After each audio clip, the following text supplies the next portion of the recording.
हाथों को उठा, बोलो जो कुछ मैं सुनूं 100 गुना फलों को लेके आऊं।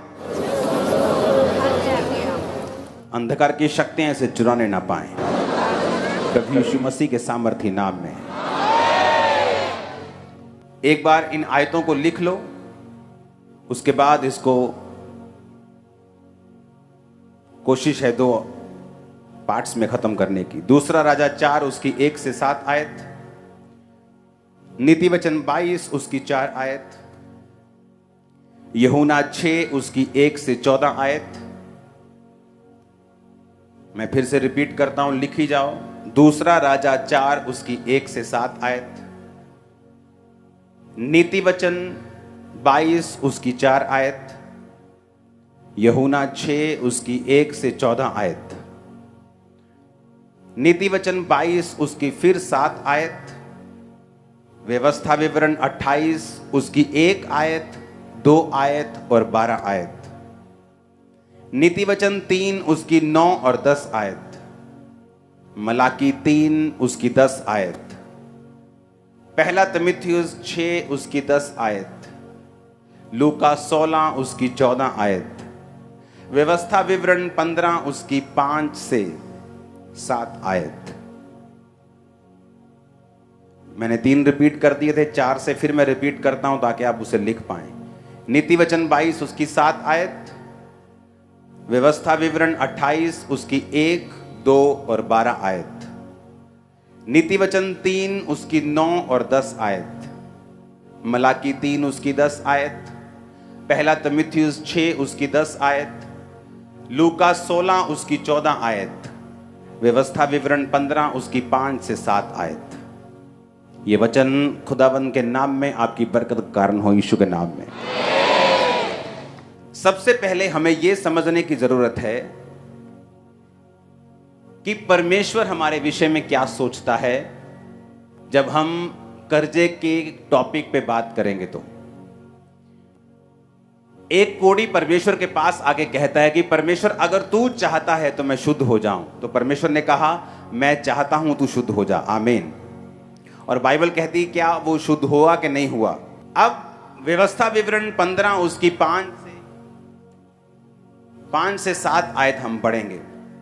हमें ये जरूरी है समझना कि परमेश्वर की इच्छा क्या है। इतना अवश्य है कि तू अपने परमेश्वर यहोवा की बात मन लगाकर सुने और सारी आज्ञाओं को मानने में जो आज मैं तुझे सुनाता हूं चौकसी करे। तब तेरा परमेश्वर यहोवा अपने वचन के अनुसार तुझे आशीष देगा और तू बहुत जातियों को उधार देगा, परंतु तुझे उधार लेना ना पड़ेगा। तू बहुत जातियों पर प्रभुता करेगा, परंतु वे तेरे ऊपर प्रभुता ना करने पाएंगी। जो देश तेरा परमेश्वर यहोवा तुझे देता है, उसके किसी फाटक के भीतर यदि तेरे भाइयों में से कोई दरिद्र हो तो उस अपने दरिद्र भाई के लिए ना तो अपना हृदय कठोर करना और ना ही अपनी मुट्ठी कड़ी करना। जब परमेश्वर ये चाहता था कि वो शुद्ध हो जाए तो बाइबल कहती वो शुद्ध हो गया। कर्जे के विषय में परमेश्वर क्या चाहता है, जो डिलीवरेंस हम लेना चाहते हैं, जो परमेश्वर देना आपको चाहता है, सबसे पहले आपको ये मालूम होना चाहिए कि परमेश्वर उस विषय में मेरे लिए क्या सोचता है। क्योंकि अगर वो परमेश्वर की मर्जी नहीं है तो आप कभी भी वो आशीष परमेश्वर की ओर से नहीं पा सकते। अगर वो संसारिक दृष्टि से किसी व्यक्ति के पास आती भी है, वो दुखों से भरी हुई होगी, शॉर्ट टाइम के लिए होगी और आपके वंश के लिए वो बरकत का कारण नहीं होगी। इसीलिए हमने पहले ये सोचना है कि परमेश्वर मेरे लिए क्या सोचता है। जब वो मुझे देखता है, आप भूल जाओ आज क्रूसेड की तरह लोग आए हैं थर्सडे, आप भूल जाओ यहाँ लाखों लोग बैठे हैं, आप ये सोचो कि मुझसे बात कर रहा है परमेश्वर का वचन। तो सबसे पहले जब हमें परमेश्वर की बरकत को लेना है, जो परमेश्वर सोचता है मेरे लिए, कि वो क्या सोचता है। बाइबल कहती है परमेश्वर ये सोचता है कि वो तू सब जातियों को उधार देगा, उधार लेगा नहीं। तो परमेश्वर, मैं एक बात आपको ये बता दूं बाइबल के बीच से, नीति वचन 22 उसकी 7 आयत पढ़ेंगे। धनी निर्धन पर प्रभुता करता है और उधार लेने वाला उधार देने वाले का दास होता है। बाइबल कहती है तुम नौकर हो उसके जिससे तुमने पैसे उधार लिए हैं, और जब परमेश्वर ने इजरायलियों को बुलाया तो परमेश्वर ने कहा, मैं तुझे सब जातियों में से श्रेष्ठ करूंगा, ये मेरी बुलाहट है तुम लोगों के लिए। तो तुम बहुत सी जातियों को उधार दोगे, तुम बहुत सी जातियों को पैसा उधार दोगे, परंतु तुम्हें किसी से भी उधार लेने की जरूरत जो है वो नहीं पड़ेगी। हालेलुया। अब आप जानते हैं, व्यवस्था विवरण 28 उसकी 1, 2 और 12 आयत को पढ़ेंगे। यदि तू अपने परमेश्वर यहोवा की सब आज्ञाएं जो आज तुझे सुनाई जाती हैं चौकसी से पूरा करने को चित्त लगाकर उसे सुने, तो वह तुझे पृथ्वी की सब जातियों में श्रेष्ठ करेगा। फिर अपने परमेश्वर यहोवा की सुनने के कारण ये सब आशीर्वाद तुम पर आएंगे। यहोवा तेरे लिए आकाश रूपी उत्तम भंडार को खोलकर तेरी भूमि पर समय पर बारिश बरसाया करेगा और तेरे सारे कामों पर आशीष देगा। तू बहुतेरी जातियों को उधार देगा, परंतु तुझे किसी से उधार लेना नहीं पड़ेगा। हमने फिर से पहले एक वचन सुना था, अभी हमने दूसरे वचन में यही सुना कि परमेश्वर बार बार कर्जे के बारे में बात कर रहा था। वो अपने लोगों को यह बताने की कोशिश कर रहा था कि तुम लोग जो मेरे नाम के कहलाए जाते हो, तुम कर्जा नहीं लोगे पर तुम कर्जा दोगे। आमीन। व्यवस्था विवरण 28 की आप 15 आयत को पढ़ें। यदि तू परमेश्वर यहोवा की बात ना सुने और उसकी सारी आज्ञाओं और विधियों को पालने में जो आज तुझे मैं सुनाता हूं चौकसी ना करे, तो ये सारे श्राप तुम पर आ जाएंगे। वो श्राप कौन से हैं, आप उससे आगे आप पढ़ना। ओके, मैं एक ही चीज आपके सामने पढ़ूंगा। हालेलुया। उसमें है कि जब तू परमेश्वर की आज्ञाओं को नहीं मानेगा, तो उसने कहा जैसे अंधा अंधियारे में टटोलता है, वैसे ही तू दिन दोपहरी में टटोलता फिरेगा। यानी तू कंफ्यूज होगा, तेरे कामकाज सफल नहीं होंगे, तू सदैव अंधेर सहता है रहेगा और लुटता रहेगा। हालेलुया। क्या कहा परमेश्वर ने? तू लुटता रहेगा। 44 आयत में लिखा, वो लोग तुझको उधार देंगे परंतु तू किसी को भी उधार ना दे सकेगा, वह तो सिर ठहरेंगे और तू पूंछ ठहरेगा। परमेश्वर ने कहा अगर तू मेरी आज्ञाओं पे नहीं चलेगा तो तुझे उधार लेने की जरूरत पड़ेगी। एक बात आपको ये कान खोल के आज समझनी है कि पहली बात तो ये दिमाग में डाल लो कि उधार लेना परमेश्वर नहीं चाहता आप लें किसी भी तरह का लोन, किसी भी तरह का उधार। आपको बड़ी इंटरेस्टिंग बातें अब मैं बताऊंगा। जब आप दूसरी जगहों पर रहते हैं जहां अन्य जाति लोग रहते हैं, तो क्या होता है, हम उनमें पलते और बढ़ते हैं और हम सुनते हैं अच्छा बाइक ले लिया, हाँ 15,000 देता बाइक, बाकी लोन करा लिया आप। तो हमें ये लगता है ये ट्रेडिशन है या ऐसा हो जाता है, बैंक पैसा दे देता है और हम वही करने लगते हैं जो हमारे आसपास के लोग करने लगते हैं। लेकिन हम ये नहीं सोचते कि परमेश्वर हमारे बारे में क्या सोचता है। अगर आपको बाइक लेना है, आज के बाद आप लोन अप्लाई नहीं करोगे, पैसे जोड़ोगे और कैश लोगे इन जीसस नेम। आप सुनो मेरी बात, अगर आपको बरकत लेनी है, आपको प्रैक्टिस करना पड़ेगा जो वचन में लिखा हुआ है। एक बहुत बड़ी बिजनेसमैन थी, तो वो क्रिश्चियन थी लेकिन परमेश्वर के वचन पे नहीं चलती थी, बिजनेस ज्यादा था, बिजनेस में बिजी थी, बहुत बड़ी उसकी कंपनी थी, आज भी जिंदा है वो, बड़ी गवाही है उसकी।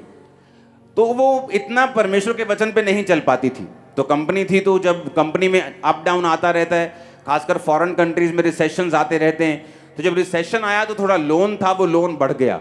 लोन बढ़ता बढ़ता बढ़ता इतना बढ़ गया कि वो लोन 40-50 करोड़ से भी ज्यादा का लोन उसके सिर के ऊपर हो गया।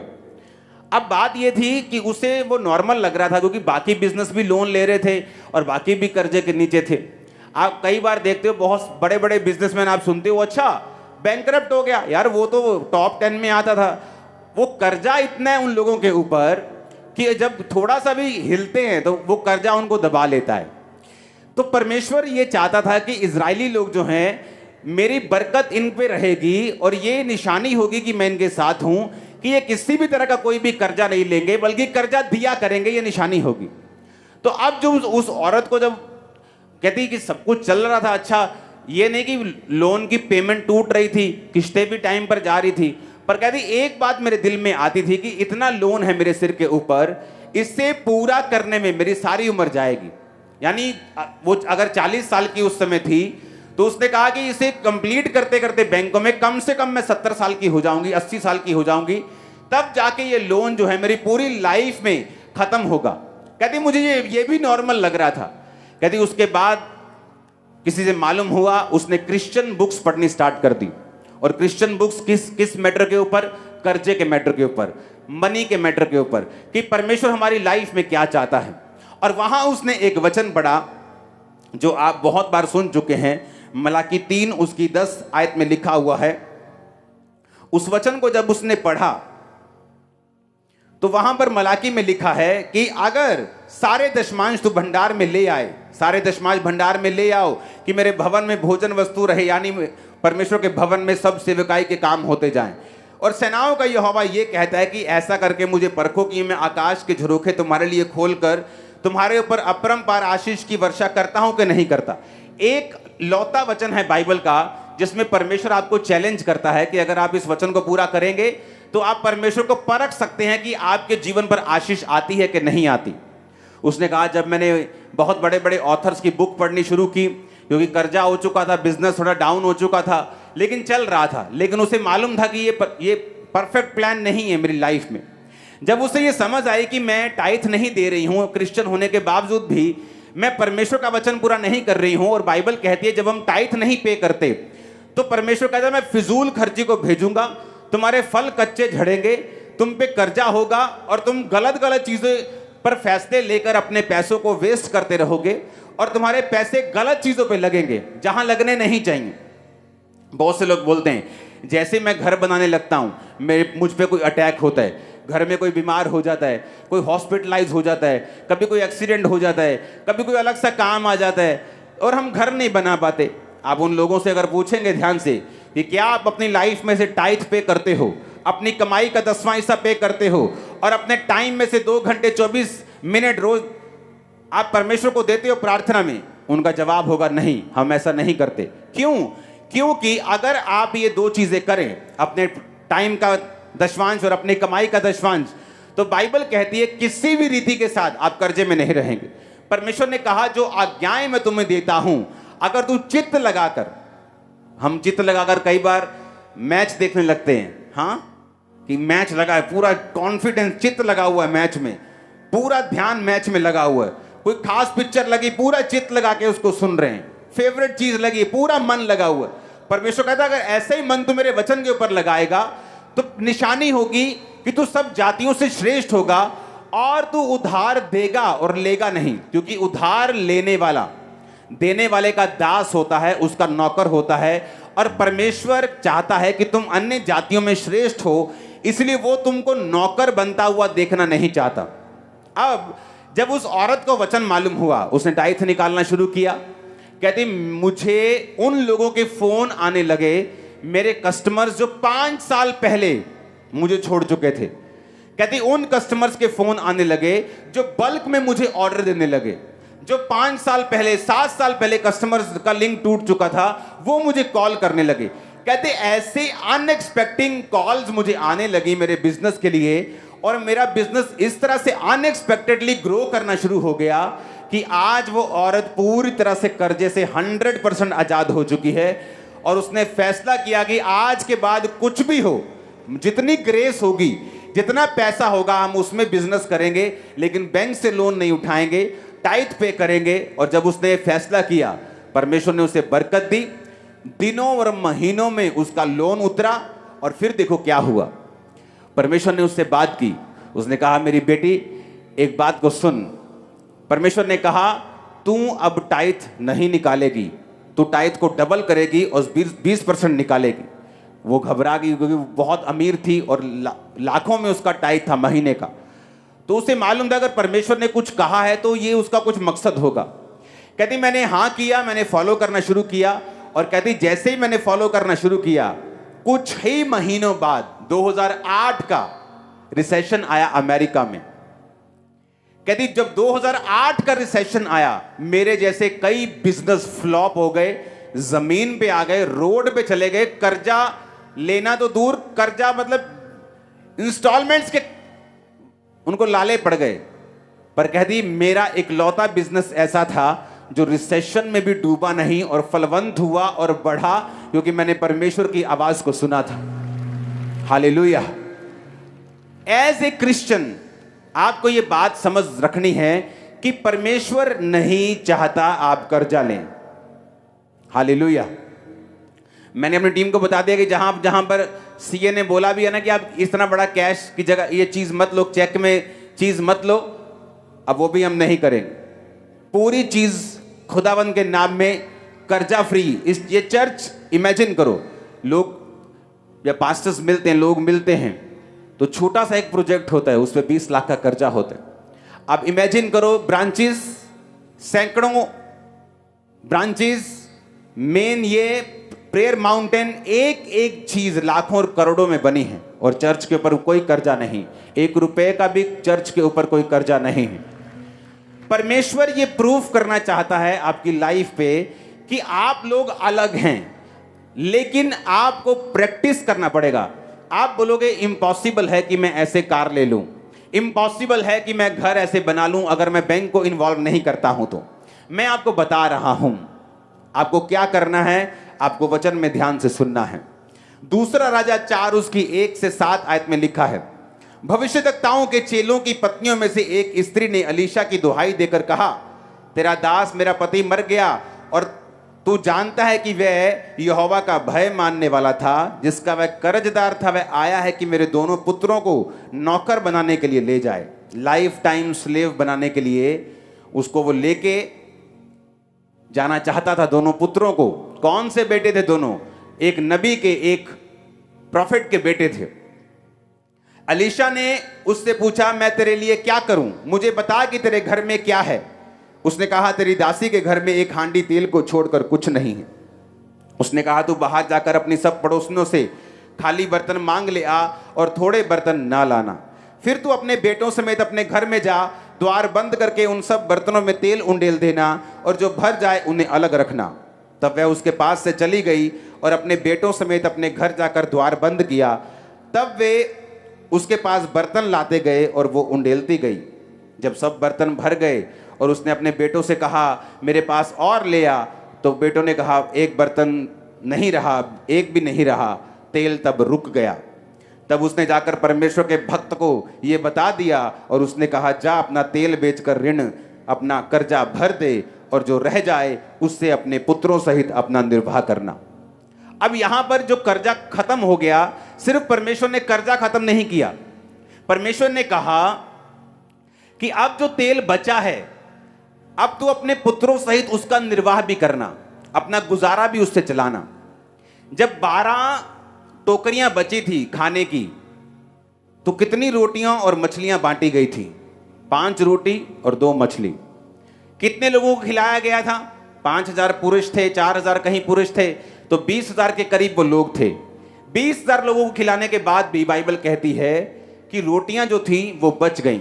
परमेश्वर एक मैसेज देना चाहता था आपको कि जब परमेश्वर आपकी जिंदगी में इन्वॉल्व होगा, आपकी जिंदगी में शामिल होगा, जिस तरह इस औरत ने परमेश्वर को शामिल किया। किस तरह से आप परमेश्वर को शामिल कर सकते हैं? तौबा करके, कि आप अपने गुनाहों की तौबा करते हैं, आप ब्लू फिल्मों देखने की तौबा करते हैं, आप जो गंदी संगति में उसकी तौबा करते हैं, व्यभिचार की तौबा अगर आप नहीं करेंगे तो याद रखो परमेश्वर का कोई भी नुकसान नहीं है। आप लोग संघर्ष करते जाएंगे, चर्च के मेंबर भी रहेंगे, आमीन आमीन भी बोलते जाएंगे, लेकिन वो परमेश्वर का मास्टर प्लान नहीं होगा आप लोगों की लाइफ के लिए। आप ये सोचना कि 40 साल जिस तरह से इजरायली जंगल में घूमते रहे, जबकि परमेश्वर का प्लान तो 40 दिन में बाहर निकालने का था, लेकिन उन्होंने अपने शरीर के कामों के ऊपर फतह नहीं पाई और कारण ये हुआ, उसका रिजल्ट ये हुआ कि वो 40 साल उसी जंगल में घूमते रहे। अब ये आपको डिसाइड करना है, या तो परमेश्वर को अपना जीवन देके, परमेश्वर के रास्तों पे चल के अपने कर्जों को, अपने बीमारियों, कर्जों को, श्रापों को खत्म करना है, या इसी चीज के साथ फाइट करते करते कभी कर लिया पाप, कभी छोड़ दिया, वचन सुन लिया, छोड़ दिया, 10 दिन में फिर एक अटैक हुआ, फिर एक औरत को पकड़ा, फिर एक मर्द को पकड़ा, फिर उसे किया, फिर छोड़ दिया, फिर तो अगर तो ऐसे करना है तो ये काम लंबा होता जाएगा और परमेश्वर अपनी मर्जी को पूरा नहीं कर पाएगा। अब यहां पर परमेश्वर को उसने इन्वॉल्व किया। आप इन्वॉल्व कर सकते हैं, पहला काम तौबा करके। आप तौबा करेंगे, आप परमेश्वर को अपनी जिंदगी में शामिल कर लेंगे। जब परमेश्वर आपकी जिंदगी में शामिल हो जाएगा तो धीरे धीरे आप उसके वचन को जब मानना शुरू कर लेंगे, आप कर्जे से बाहर आ जाएंगे। दूसरा, एक जीवित चर्च के साथ जुड़ना। अब बाइबल कहती है वो क्रिश्चियन थी पहले से ही, यहोवा को मानने वाली थी, पर परमेश्वर के दास के कांटेक्ट में नहीं थी। बाइबल कहती है जब वो मस्से वाले दास के कांटेक्ट में आई और उसने कहा तेरे हाथ में क्या है, उसने कहा थोड़ा सा तेल है। कई बार हम सोचते हैं कि परमेश्वर मुझे बरकत दे। परमेश्वर बोलता है किस चीज के ऊपर बरकत दूं? आज आप परमेश्वर को बोलोगे परमेश्वर मुझे बरकत दे, परमेश्वर बोलेगा किस चीज के ऊपर? तेरे हाथ में क्या है? आप इमेजिन करो, अलीशा जो परमेश्वर का दास था उससे बोल सकता था जा फलानी फलानी जगह जा, वहां तुझे पैसा मिल जाएगा, जमीन में देखना खोद के तुझे सोना गड़ा हुआ मिल जाएगा। लेकिन उसने क्या कहा? तेरे हाथ में क्या है? उसने कहा थोड़ा सा तेल है मेरे पास। उसने कहा थोड़े से तेल को बर्तनों में उंडेलती जाना और बर्तन थोड़े मत लाना। कि जब तुम परमेश्वर के ऊपर भरोसा रखते हो तो मत सोचो कि तुम्हारा घर 45 लाख का है और तुम कर्जे के बिना उसे नहीं ले सकते। तुम आज पैसा जोड़ना शुरू करो और टाइथ देना शुरू करो। मैं तुमसे प्रॉमिस करता हूं यीशु मसीह के नाम, जो तुम सोच रहे हो कि 10 साल पैसा जमा करके भी नहीं ले पाओगे, तुम 3 साल में 2 साल में उस घर में होगे। कैसे? यही तो परमेश्वर है। यही तो परमेश्वर है जो हमारी सेंसेस से परे काम करता है। यही तो हमें वो भरोसा करना सिखा रहा है कि तुम कुछ भी लेना चाहते हो उसकी ग्रेस के ऊपर भरोसा रखो, उस स्पिरिट के अनुसार ना चलो जो लोगों में काम कर रही है, जो उस एरिया में काम कर रही है। आप इमेजिन करो, ये स्पिरिट के साथ पास्टर्स भी परेशान हैं। उन्हें कर्जा उठाने की इतनी आदत पड़ चुकी है कि जब एक कर्जा खत्म होने वाला होता है तो दूसरा कर्जा, तीसरा कर्जा। क्यों? क्योंकि कर्जे की एक स्पिरिट है। जिस तरह बीमारी की एक आत्मा है, कर्जे की भी एक आत्मा है। और कर्जे की स्पिरिट ये चाहती है कि आप हमेशा नौकर बन के रहें ताकि आप वो प्रैक्टिस ना कर सके जो वचन कहता है। अगर आप बिलीव नहीं करते आप राजाओं की संतान हैं और राजकुमार हैं, और राजकुमार की तरह आप चलते नहीं, राजकुमार की तरह बोलते नहीं, आप राजकुमार कभी बन भी नहीं सकते। क्योंकि परमेश्वर चाहता है जो आप बिलीव करते हैं उस पर आप प्रैक्टिस करें। अगर आप ये प्रैक्टिस नहीं करते कि आप चंगे हो चुके हैं, आप हेल्थी हैं, आप ब्लेस्ड हैं, यहोवा आपका चरवाहा है, अगर आप ये प्रैक्टिस नहीं करेंगे, बोलेंगे नहीं और चलेंगे नहीं और मानेंगे नहीं, तब तक परमेश्वर आपकी लाइफ में कुछ नहीं कर सकता। हमें ऐसा लगता है क्योंकि हमने आसपास देखा ही ऐसा है। हमने कभी वो फैमिलीज देखी नहीं क्रिश्चियन जो सब चीजें कैश पे या चेक पे जैसे भी लोग लेते हैं, हमने वो कभी देखा नहीं। लेकिन जब परमेश्वर में मैं चला हूं, हमने देखा है, हमने चीजों को लिया है, पैसा देकर लिया है, बिना कर्जे के लिया है। थोड़े साल पहले मेरी टीम मेरे पास आई, जब बहुत सारे चर्च में काम होते थे तो मेरी आदत ये थी, मैं कामों को रोकना नहीं चाहता था। सुसमाचार का काम होता था, लाखों रुपए खर्चा है उसका, तो उसको मैं रोकता नहीं था। मैंने कहा सब काम साथ साथ चलेंगे, कोई काम हमने रोकना नहीं। अगर भवन बन रहा है वो भी बनेगा, सुसमाचार का काम हम कैसे रोक सकते हैं भवन बनाने के लिए, सब काम चलने चाहिए। तो चेक जो होते थे उन बड़ी मुश्किल होती थी उनको निकालने की। संडे की ऑफरिंग जाती थी, सोमवार सारा चेक लग के खत्म हो जाते थे। तो उन्होंने मुझे सलाह दी कि बैंक वाले बोल रहे हैं कि आप 30, 50, 60 लाख की एक लिमिट होती है, आप उसे ले लो। तो उससे क्या होगा, लिमिट होने से आप वो एक तरह का लोन होगा जो इंटरेस्ट फ्री होगा, और अगर आपको कोई चेक एक्स्ट्रा लगता है तो उसमें से चला जाया करेगा और बाद में हम पे कर देंगे। मैंने कहा नहीं, हम ऐसा नहीं करें, मेरी जितनी ग्रेस है मैं उतने में चलूंगा। और एक टाइम आया, दिनों में सिचुएशन और महीनों में बदली, आज हम वो कर सकते हैं जो करना चाहते हैं, कोई लोन लेने की जरूरत। लेकिन एक समय ऐसा आता है कि धर्मी होने के बावजूद भी, टाइथ देने के बावजूद भी, फिर भी सिचुएशन ये चाहती है कि आप लोन लें, और परमेश्वर का वचन इस बात के खिलाफ है कि आप लोन लें। सबसे पहले हमें यह समझना पड़ेगा कि परमेश्वर नहीं चाहता मैं कर्जा लूं। हालेलुया। अगर गलती से भी मेरी किसी एक चीज पे कर्जा है तो मैंने अपने सीईओ को बोला है कि अबे मैं रखने वाला नहीं हूं, कोई कर्जा मेरी लाइफ के ऊपर नहीं है, ना मेरी मिनिस्ट्री के ऊपर। हालेलुया। रीजन क्या है? हमें प्रैक्टिस करना है, और जब हम प्रैक्टिस करने लगेंगे, आप मेरी बात पे यकीन करना, हेवन ओपन होगा, पैसों का इंतजाम होगा, आप बाइक्स भी लेंगे, गाड़ियां भी लेंगे, घर भी लेंगे, बच्चों को भेजेंगे भी फॉरेन पढ़ने के लिए, आप बिजनेस भी करेंगे, जॉब्स भी करेंगे, आप घरों को बनाएंगे भी, रेनोवेट भी करेंगे, सब काम करेंगे बिना कर्जे से, in the mighty name of Jesus. बस आपको फैसला लेना है। आप डिलीवरेंस मीटिंग्स में हैं, आपको ये दिमाग में रखना है कि परमेश्वर आपसे बात कर रहा है, और जब आप इस स्पिरिट पर सेट हो जाएंगे कि खुदावन मेरे पास साइकिल के पैसे हैं, तो मैं स्कूटर खरीदने नहीं जाने वाला लोन लेके, मैं साइकिल पे ही रहूंगा, लेकिन तेरे वचन को पूरा करूंगा, मैं प्रेयर करूंगा, पवित्रताई में रहूंगा, टाइट दूंगा, तेरे सब काम करूंगा, प्रेजेंस में रहूंगा, तौबा में रहूंगा, और जीवित चर्च के साथ जुड़ा रहूंगा। बाइबल कहती है जैसे वो जीवित चर्च के सामने आई, अलीशा एक जीवित चर्च था। वो एक जीवित चर्च जो होता है वो मसे से भरा हुआ होता है, और मसा एक ऐसा धागा है जिससे सब प्रकार के कपड़े बनते हैं। टेंट भी धागे से बनता है, पर्दे भी धागे से बनता है, मैट जहां आप बैठे, दरी बैठे, वो भी धागे की है, जो मैंने डाला है वो भी धागे का, जो आपने डाला वो भी धागे बना, सब धागे का, किसी का सूती का है, किसी का नायलॉन का है।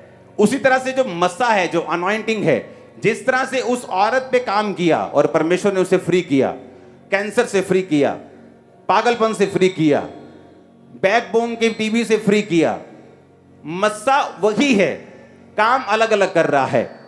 तो अनॉइंटिंग जो मस्सा जो अब मौजूद है चर्च में, ये कर्जे के ऊपर भी उसी तरह काम करेगा जिस तरह बीमारियों के ऊपर ये काम कर रहा है।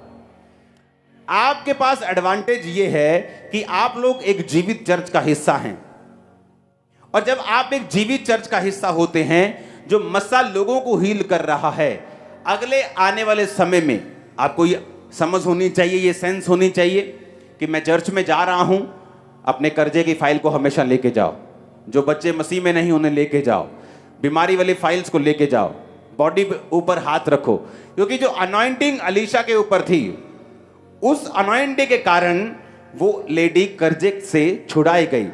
जब आप मसे में होते हैं, उस मसे से आप कुछ भी बना सकते हैं। आप उस धागे से टेंट बना सकते हैं, उस धागे से कपड़े बना सकते हैं, दरी भी बना सकते हैं। तो वो धागा एक ही है, मसा एक ही है। इसीलिए उन लोगों की कर्जे में आने की संभावना कम होती है और बिल्कुल जीरो हो जाती है जो परमेश्वर के साथ जुड़े होते हैं, और दूसरा किसी जीवित चर्च के साथ जुड़े होते हैं। रीजन क्या? जब आप जीवित चर्च के साथ जुड़ जाते हैं, जैसे वो अलीशा के पास गई, वो एक जीवित चर्च है, उसने कहा कि मैं तेरे दोनों जो तेरे दास के बेटे हैं उनको स्लेव बनाकर, नौकर बनाकर वो ले जाएगा। उसने कहा तेरे पास क्या है? क्योंकि जब आप जीवित चर्च में जाते हैं, आपसे परमेश्वर डिमांड करता है। क्या डिमांड करता है? ये काम करना है, भवन बनना है, सुसमाचार का काम है, ये वाला काम है, ये वाला चीज करनी है, ये करनी है। परमेश्वर बोलता है तुम्हारे हाथ में क्या है? क्या तुम बीजों को लेके आए हो? क्या तुम बीजों को बोते हो? क्योंकि जैसे ही आप जीवित चर्च में जाएंगे, मसे वाली चर्च में होंगे और आप बोना शुरू करेंगे, उसी बोने से जो आपके पास है वो बढ़ेगा और बरकत आएगी और कर्जे आपकी लाइफ से फिनिश होंगे। आज के बाद कर्जा लेना अपनी लाइफ से बंद कर दो। जो कर्जा ऑलरेडी है, जो लोन ऑलरेडी चल रहा है, उसे उतारने का प्रण कर लो कि आज से जो बैंक लोन है, जो गाड़ी के ऊपर, बाइक के ऊपर, घर के ऊपर, स्टडी का लोन है, सबसे पहले अब मैं ये लोन चुकाऊंगा और बाकी काम मैं सारे बाद में करूंगा। आप देखना क्या होता है। आप देखना, जैसे आप जो सोच रहे हैं वैसा नहीं होगा कि आप सोच रहे हैं आपकी तनख्वाह 50,000 रुपए है, आप जोड़ना शुरू करेंगे, इतने सालों में जोड़ लेंगे। ऐसा नहीं होगा। आप 10 गुना तेजी के साथ काम करेंगे। आप देखना, परमेश्वर अनएक्सपेक्टेडली ऐसे रास्ते आपकी लाइफ में खोलेगा, और यह निशानी होगी कि आपने वर्ड को फॉलो करना शुरू कर दिया है। आपने टाइथ, आपने प्रेयर, आपने पवित्रताई, खुदा के साथ जुड़ना, अच्छी चर्च के साथ जुड़ना, संगति में रहना आपने शुरू कर दिया है। उससे क्या होगा, परमेश्वर ऐसे रास्ते आपकी लाइफ में ओपन करेगा कि उसी थोड़ी सी बरकत में ही, उसी पैसे में ही, और परमेश्वर ऐसी चीजों का इंतजाम करेगा जिससे आप उस कर्जे में नहीं रहने पाएंगे, और आपकी सोच से पहले वो कर्जा आपकी फैमिली से आउट होगा और दोबारा आप कभी भी कर्जा नहीं लेंगे। In the name of Jesus, आमीन ऊंचा चाहिए। आप मेरी बात समझ रहे कि नहीं? क्योंकि डिलीवरेंस अपने आप नहीं होती। आपने लोगों का कर्जा देना है, लोग आपको तंग करते हैं, आज के बाद लोग आपको कॉल नहीं करेंगे, आप कॉल करेंगे। आप कॉल करेंगे कि भाई साहब आपका कर्जा देना है, मैंने वचन सुना है, मैं फॉलो कर रहा हूं, खुदा की दया से मैं जल्दी आपको कॉल करूंगा। वो नहीं कॉल करेंगे, आप कॉल करेंगे। आप बताएंगे कि आप कर्जा देने के लिए, जितने आप लेने के लिए उत्सुक हैं, मैं उससे ज्यादा देने के लिए उत्सुक हूं। हालेलुया। आप लोग ये बात करेंगे, कर्जा देने वाला आपको कॉल ना करे, आप उनको कॉल करें, आप उनको बताएं कि आप यहोवा को मानने वाले हैं, आप यीशु को मानने वाले हैं, आप आगे से कर्जा नहीं उठाने वाले, क्योंकि ये स्पिरिट आपकी लाइफ में नहीं होनी चाहिए। ये एक स्पिरिट है, कर्जा उठाने की स्पिरिट है, ये एक आत्मा है। हर टाइम कर्जा उठाना, 200 रुपया दें तुझे वापस करता हूं, 500 दें तुझे वापस करता हूं, 2000 दें तुझे वापस करता हूं, 2 लाख दें तुझे वापस करता हूं, 5 लाख की कमेटी उठाई मैं वापस करता हूं, 10 लाख दें मैं लोन ले लेता हूं, मैं वापस करता हूं, बैंक से ले लेता हूं, धीरे धीरे वापस कर दूंगा। आज से आपकी लाइफ से कैंसिल है इन जीसस नेम। फायर के साथ, आग के साथ, मसे के साथ, इस अनॉइंटिंग के साथ, इस प्रोफेटिक अनॉइंटिंग के साथ ये कैंसिल है in the mighty name of Jesus. आमीन। आप बोलेंगे काम कैसे चलेगा, बिजनेस कैसे चलेगा? क्योंकि आप लोग ऐसा देखते आए हो, आप लोग दूसरे लोगों को ऐसा करता देखते आए हो, क्योंकि उनकी लाइफ में परमेश्वर नहीं है, पर आपकी लाइफ में परमेश्वर है। आमीन। आपको यह भी समझना है, फिर दूसरे हीलिंग नहीं ले पाते, दूसरे दुष्ट आत्मा से डिलीवरेंस नहीं ले पाते। पागल है तो पागल ही रहते सारी उम्र, लेकिन हम ऐसा नहीं होता।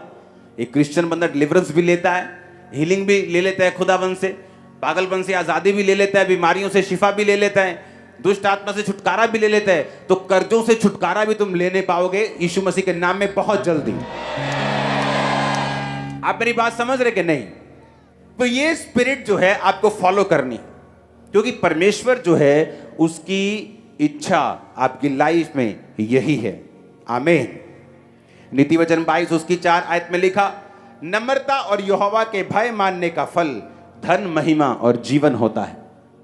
अगर आप नम्र हैं, वो नम्र नहीं जो एक गरीबी एक व्यक्ति को नम्र बना देती है, वो नम्रता नहीं है, वो मजबूरी है। किसी व्यक्ति को नम्र देखना है तो तब देखो जब उसके साथ बहुत सारा उसके पास पैसा आ जाए, तो भी वो नम्र है कि नहीं। वो गरीबों से कैसा व्यवहार करता है, कैसे बात करता है, कैसे जीता है, उस नम्रता की परमेश्वर बात कर रहा है, जो फेक नहीं है। लोग फेक नम्रता दिखाते हैं, मुंह के मीठे होते हैं, लेकिन वो नम्रता नहीं है, वो एक्टिंग है जो लोग करते हैं। खुदा ने तुम्हें एक्टिंग करने के लिए नहीं बुलाया, लेकिन अगर तुम नम्रता है और यहोवा का भय है, यहोवा का भय होगा तुम व्यभिचार नहीं करोगे, यहोवा का भय होगा तुम कोई ऐसा काम नहीं करोगे जो परमेश्वर के वचन के खिलाफ है। आई थिंक ये दूसरा हफ्ता है लगातार जहां मैंने प्रेयर लाइन में सुना है। ये कोई मैंने प्रेयर लाइन नहीं लगाई, जस्ट टीम को कार्ड बनाने का काम दिया, वो बना दिए और लोग ऐसे ही खड़े हो जाते हैं आके। और देखो सेकंड टाइम हमने क्या सुना कि घर में हर 15 दिन बाद एक डेथ हो रही, और दोनों केसेस में शैतान इन्वॉल्व है। वचन कहीं तोड़ा गया है, कुछ ऐसा खाया गया है जो आपने नहीं खाना, कुछ ऐसा किया गया है जो आपने नहीं करना। तो जब शैतान को आपने इन्वॉल्व कर लिया तो उसका काम है कर्जा देना, उसका काम है बीमारी देना, कंफ्यूजन देना, लिमिट लाइफ देना, लिमिटेड, जो लिमिट में रहे। लेकिन जब परमेश्वर इन्वॉल्व हो जाता है तो वो 5 रोटियां और 2 मछलियां जो फिलिप्पुस कहता था कि 200 दिनार की भी रोटी हम मोल लेंगे तो लोगों के लिए काम नहीं आएंगी, और पतरस का भाई कहता था कि परमेश्वर 5 रोटियां और 2 मछलियां इतने लोगों के लिए क्या हैं। लेकिन बाइबल कहती है 12 टोकरियां उनमें से बची। जब परमेश्वर आपकी परिस्थिति में इन्वॉल्व होगा, आपके पास बचेगा। इनफ होगा, ज्यादा होगा। आप उधार दे नहीं पाएंगे बहुत जल्दी, आप कर्जा देंगे लेंगे नहीं जीसस ने। आप मेरी बात समझ रहे कि नहीं? आपको ये प्रॉमिस करना होगा कि आपको इस मेंटालिटी से बाहर आना होगा। क्यों यहूदी लोग आज पूरी दुनिया में छाए हैं? क्यों यहूदी लोगों का business, top world class businesses उनके पास हैं? अमेरिका में कुछ एरियाज ऐसे जो पूरे के पूरे एरिया यहूदी लोगों के हैं, पूरे के पूरे मीडियाज उन्होंने खरीदे हुए हैं, खरबों रुपए के, अरबों खरबों रुपए के। इंडिया का मीडिया देखो कितना, करोड़ों, हजारों करोड़ों में है, लाखों करोड़ों में सिर्फ इंडिया का। और जो अमेरिका का मीडिया है वो सिर्फ अमेरिका को नहीं, पूरे दुनिया को जहां इंग्लिश बोली जाती कवर करता है, दूसरे एरियाज को भी। वो अगर इंडिया करोड़ों में है तो वो खरबों ट्रिलियंस डॉलर्स में है, और यहूदियों ने कब्जा किया हुआ है। रीजन, यही रीजन, उनको देने की आदत डाली जाती है बचपन से। एक बच्चा अगर चर्च में भी जाएगा तो चाहे 2 रुपए लेके जाए, 10 रुपए लेके जाए, लेकिन बच्चे को भी हाथ से वो बुआते हैं। उनको आदत दी जाती है कि देना है, देना है। अगर देने की आदत होगी तो खुदा तुम्हें देगा, और तुम देने की आदी बन जाओगे और तुम्हें और परमेश्वर देगा। Hallelujah, hallelujah. बहुत सारी चीजें मेरी लाइफ में ऐसी होती हैं, घटनाएं। पर बाइबल कहती है, उसने कहा तेरे हाथ में क्या? उसने कहा थोड़ा सा तेल है। बात थोड़े की नहीं, बात ये नहीं है कि आज तुमने 500 बोया के 50 बोया। बात, परमेश्वर पैसों को नहीं देखता, लेकिन किसी ने 50 अपने 60 रुपए में से बो दिए हैं, और किसी ने 500 अपने लाख में से बोया है। परमेश्वर 500 को अप्रिशिएट नहीं करता, लेकिन 50 को अप्रिशिएट करता है, जो घटी में बोया गया, थोड़े में बोया गया है। जब आप थोड़े में से भी बोना शुरू करते हैं, थोड़े से में भी वफादार रहना शुरू करते हैं, परमेश्वर आपको दिखाता है और बताता है कि मैं जीवित परमेश्वर हूं, और मैं तेरे सारे इंतजामों को करूंगा। मैं आसमान को खोलूंगा, मैं तेरी जरूरतों को स्वर्गीय भंडार से पूरा करूंगा। आमीन। आप जानते हैं, बहुत सारे पास्टर्स की मैंने स्टडी की है, पास्टर्स प्रीच करते हैं टाइथ का, लेकिन खुद टाइथ नहीं देते बहुत से पास्टर्स। और अगर आप उनकी लाइफ में देखें, बहुत से पास्टर्स फाइनेंशियली स्ट्रगल करते हैं, क्योंकि जो वो प्रीच करते हैं उसे प्रैक्टिस अपनी लाइफ में नहीं करते। हालेलुया। आज जो चर्च में आप करोड़ों रुपए का साउंड लगा हुआ देखते हो, किलोमीटर के हिसाब से आप बैठ जाओ तो भी आवाज आएगी आपको, लेकिन पहले ऐसा नहीं था। चर्च में किराए पे साउंड आता था, तो चर्च सिर्फ, पहले तो ऐसी चर्च थी कि सिर्फ साउंड का किराया पूरी ऑफरिंग से देती थी। तो मैंने कहा कि अपना साउंड लेते हैं, तो मैं पैसे जोड़ने लगा। मुझे मालूम हुआ कि एक छोटा मोटा साउंड होता है तो वो 5,000 4,000 लोगों में चल जाएगा। सिर्फ 6-10 लाख का साउंड होगा, 12 लाख का, 15-20 लाख का हो जाएगा, तो साउंड बन जाएगा। तो पैसे जोड़ने शुरू किए, ये पैसे जोड़ रहे, पैसे जोड़े, 50 अनाउंस किया, किसी ने 20,000, किसी ने 50,000 बोना शुरू, किसी ने 5,000, 500, 1,000 बोना शुरू किया। खाते में पैसे इकट्ठे हो गए 6 लाख। अभी भी पूरे नहीं है, अभी भी 4 गुना और पैसे चाहिए, 3 गुना चाहिए साउंड लेने के लिए। चलो वेट करते हैं, वेट करते हैं। प्रार्थना में था, परमेश्वर ने कहा पूरे का पूरा अकाउंट अभी खाली कर दे। तब मेरे पास, अब इंटरनेट बैंकिंग नहीं, मैं रखता नहीं अभी, तब मेरे पास इंटरनेट बैंकिंग तब भी थी। आज से आप लगा लो, मैं 15-16 साल 17 साल पहले की बात कर रहा हूँ। तो रात को मैंने अकाउंट अपना ओपन किया और सारा का सारा पैसा एक मिनिस्ट्री में ट्रांसफ़र कर दिया। थोड़े दिन बाद एक फैमिली मेरे पास आई, तो उसने कहा कि परमेश्वर ने हमारे दिल में डाला है कि हम अपना प्रॉपर्टी बेच के चर्च को साउंड लेके दें, और इस तरह से चर्च का पहला साउंड खरीदा गया था। अब चर्च का मतलब वो साउंड जितने का आया, जितने का वो था, इतने के तो माइक नहीं आएंगे, लेकिन बात क्या थी, वो बोया गया। बात क्या थी, परमेश्वर की आवाज को सुनना, परमेश्वर की इंस्ट्रक्शंस को जब थोड़ा है तब फॉलो करना। परमेश्वर आपको सिखाता है कि जब आप फॉलो करेंगे तो परमेश्वर की ग्रेस और मसा और उसका जो फेवर है, उसकी जो बरकत है, परमेश्वर का हाथ जो है वो आप पर, आपके बिजनेस में रहेगा। और अगर आप उसके वचनों के मुताबिक चलेंगे, जो परमेश्वर कहता है उसे करेंगे। मैं आपको बता रहा हूं, ये चर्च एक रेवोल्यूशन, एक नया ट्रेंड शुरू करेंगे, जहां आप लोन फ्री, कर्जा फ्री कलीसिया होंगे। अपने घरों में भी मैं आपको चैलेंज करता हूं, मैं आपको दावा करता हूं, prophetic word, top prophetic word आपको देता हूं। आप एग्जाम्पल होंगे। आप कर्जा देंगे नहीं, आप कर्जा लेंगे नहीं, कर्जा देंगे, आप एग्जाम्पल होंगे। सुनो मेरी बात, अगर आपको 45 लाख की भी कार लेनी होगी, आप उसे ऐसे ही खरीदेंगे। मैं आपको सच कह रहा हूं। आपको घर बनाना होगा, आप बनाएंगे, लेकिन उससे पहले परमेश्वर आपको सीधा करेगा। आपको सिखाएगा। ग्रेस में चलना है। अगर मेरे पास आज स्कूटर की ग्रेस है, मैं लोन लेकर कार लेना नहीं चाहूंगा। मैं उसी ग्रेस में खुश रहूंगा, वचन पे चलूंगा, वचन को मानूंगा, प्रेयर करूंगा, जोड़ूंगा, सब काम करूंगा और वेट करूंगा उसकी ग्रेस की। आप इमेजिन करना, जो यहोवा की बाट जोते हैं वो नया बल प्राप्त करते जाएंगे। आप इस तरह से परमेश्वर के वचनों पे चलोगे, मैं आपको दावा करता हूं, वो चीज जो आपने 5 साल बाद सोची है, 5 महीने में अपनी ले लोगे बिना लोन। ओ आमीन ऊंचे वाला चाहिए चर्च। मैंने कहा आमीन ऊंचे वाला चाहिए चर्च। Hallelujah, hallelujah. वो लोग नहीं जो गाड़ी का थोड़ा बहुत लोन है या बाइक का लोन है, उनकी बात मैं नहीं कर रहा हूं। वो लोग हाथ खड़ा करो जिन पे भारी कर्जे हैं, बहुत बड़े बड़े, 60 लाख 70 से बड़े बड़े कर्जे, हाथ खड़ा करो। बाइक वाले, गाड़ी वाले, वो छोटा मोटा लोन 10-20 लाख, चिंता मत करो, वो चुटकी मार में निकलने वाला, चुटकी बजने वाली। मैं आपको सच कह रहा हूं, मैं आपको सच कह रहा हूं। खुदा आपके बिजनेस को बढ़ाए, वो आपको डिवाइन हेल्प दे, वो कैसे भी करे। आपकी प्रॉपर्टी के रेट बढ़े, वो कैसे भी करेगा, वो करेगा। आप देखोगे। ये तो शुरुआत है, ये शुरुआत है। क्योंकि मैं आपसे बात नहीं कर रहा हूं, मैं आपकी जनरेशंस की बात कर रहा हूं। जनरेशंस, ये पैटर्न आपकी जनरेशंस फॉलो करेंगी। अब जनरेशंस, ये आपकी जनरेशंस में देख रहा हूं स्पिरिट में। आपके जो बच्चे पोते पड़पोते होंगे ना, वो ऐसे चीजें लेंगे, बड़ी बड़ी जहाज भी ऐसे लेंगे जैसे कुल्फी लेते हैं। मैं आपको बता रहा हूं, मैं आपको सच कह रहा हूं। परमेश्वर अपने वचन का आदर करेगा, वो अपने वचन से पीछे नहीं हटेगा। आप उसके वचन पे चलेंगे, वो आपको इतना शॉकिंग सरप्राइज देगा, आपको, आप हैरान हो जाएं। मैं आपको सच कह रहा हूं, मैं आपको सच कह रहा हूं। परवाह मत करना कोई क्या कहता है, जस्ट फॉलो करना। जो मैं आपको बोल रहा हूं ऐसा होगा आपकी लाइफ में, यह 100% होगा। आप लोन फ्री घर बनाएंगे, लोन फ्री गाड़ियां लेंगे, लोन फ्री काम करेंगे। यीशु मसीह के नाम में आमीन ऊंचा चाहिए।